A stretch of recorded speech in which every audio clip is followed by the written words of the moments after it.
Keep it going for Pete, guys. What's up? How's everyone doing? How we feeling? Everyone have a good holiday? Christmas, whatever it is you celebrate. I was just home visiting family for Christmas and discovered really something interesting about myself. I found out that I'm kind of white trash. Yeah. So I'll back up. I'm from the Jersey Shore. First red flag. First red flag. And as I was pulling up to my mom's house, she was smoking a Capri menthol cigarette, sitting in a lawn chair in our driveway. She wasn't waiting for me to arrive. This is just what she was doing. And I saw this and I was like, oh shit, I'm kind of white trash. My God, I'd never realized that before. And suddenly my entire life came into focus. You know, it was like at the end of The Matrix when Keanu Reeves realizes he's the one. You start seeing everything in computer code. It was like that, except I was seeing all of the times I had Hamburger Helper for dinner. Like one time when I was 10 years old, I was at a buddy's house. Across the street was a construction site. In the construction site was a giant 2-story tall pile of dirt with a tarp over it. So we saw this dirt pile and we were like, we gotta slide down that thing. Because we're children and sliding down things is literally the most fun we can have. So we went to the grocery store and we bought 4 bottles of Pam cooking spray.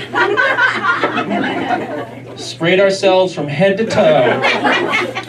And we slid down that dirt pile like we were at a white trash hurricane harbor. And you know what, guys? That was the funnest day of my life. Until we got severely sunburned because it was the summer and we were covered in cooking oil.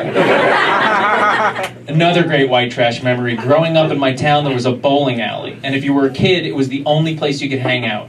Until one winter we had a really bad snowstorm and the bowling alley fell down. Just fell down. So now there's just a big rubble pile in the middle of my town. A lot of my stories revolve around piles. Just a heads up. So because the bowling alley's gone, suddenly the rubble pile is like the cool place to hang out. Everyone's hanging out at the rubble pile. All the cool kids are there. It's like the TV show The OC. Except instead of being rich and on a beach, we were poor and on garbage. So I'm from the Jersey Shore, as I mentioned, and I am also Italian, which I'm sure we've all figured out by now. And I come from a proud family of painfully stereotypical Italian Americans. This is true. My dad owns a pizza place, my uncle owns a deli, and my other uncle is Super Mario. We're really proud of him. He's like the most famous plumber of all time. But being Italian is great, truly. Everyone loves Italian people. We're probably the most popular culture in the world. And that's always really confused me because Italy was one of the bad guys in World War II. No one seems to remember that. Everyone remembers Germany and Japan, you know? But no one remembers that Italy was even there. And that always confused me until one day I realized that's why Italians say forget about it. It's like, hey, oh, what up? Forget about it. Come on. Oh, what, we were complicit in the Holocaust? Nah, forget about it.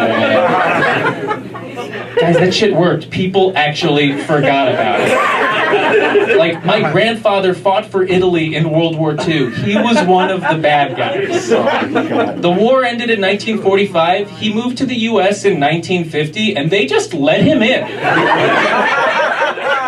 Like he hadn't been trying to kill them 5 years earlier. Showed up at Ellis Island and they were like, all right, Mr. Cappello, what can you tell us about this Mussolini character? And just like a Jedi, he was like, forget about it. This is not the fascist you're looking for. My grandfather's 98 years old. He's been living in the United States for 67 years. He has still not learned English. He does not care to learn it. And you know why? I think it's because he's a sore loser. All right. I was talking to my dad about this once, and he was like, you know, at the end of the war, Italy was out of money, and all the Italian soldiers had to walk home. Your Nono is Italian for grandfather. Nono had to walk all the way from northern Italy back down to Sicily. Isn't that fucked up? And I was like, yeah, well, they lost. And my dad said, "What do you mean they lost?" And I was like, "What do you mean? What do I mean they lost? That's what happened. They lost. It's historically documented." And I thought, did my no-no tell my dad that Italy was one of the good guys in World War II? Like he's just been feeding him some sort of bullshit narrative his entire life where he's like a decorated war hero. My dad's just like, yeah, you know what? If it wasn't for FDR, Churchill, and no, we'd all be speaking German right now. So I used to live in New Jersey. Now I live in LA, and LA's great because what's up, guys? That's cool. My bad. No, it's all right. I'm gonna tell you to do it again. Oh, great. So yeah, that's right. We just talk over each other. It's a good time. No. I love you guys. We're gonna talk after. We're gonna hang out, pasta, pizza, all that stuff. So I'm in LA now. And LA's been good for me because I used to be like really an uptight guy, you know, very conventional, kind of guarded.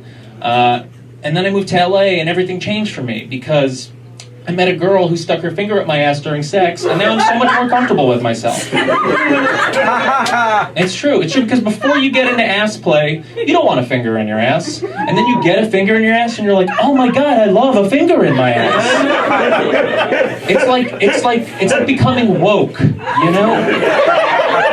Ass woke. I'm ass woke now, guys. This is what I'm saying. And it is so liberating because if you're conservative with your body, it tends to translate to being conservative in your beliefs. Like before I was ass woke, I thought that climate change was a hoax. And then someone stuck a finger on my ass and I was like, oh, there's so much empirical evidence. That's why I think if we can get Republican congressmen on board with putting stuff in their butts, we can fix the country. Because as a straight white man, once you have an orgasm while someone simultaneously strokes the G-spot inside of your asshole, how can you possibly hate immigrants anymore?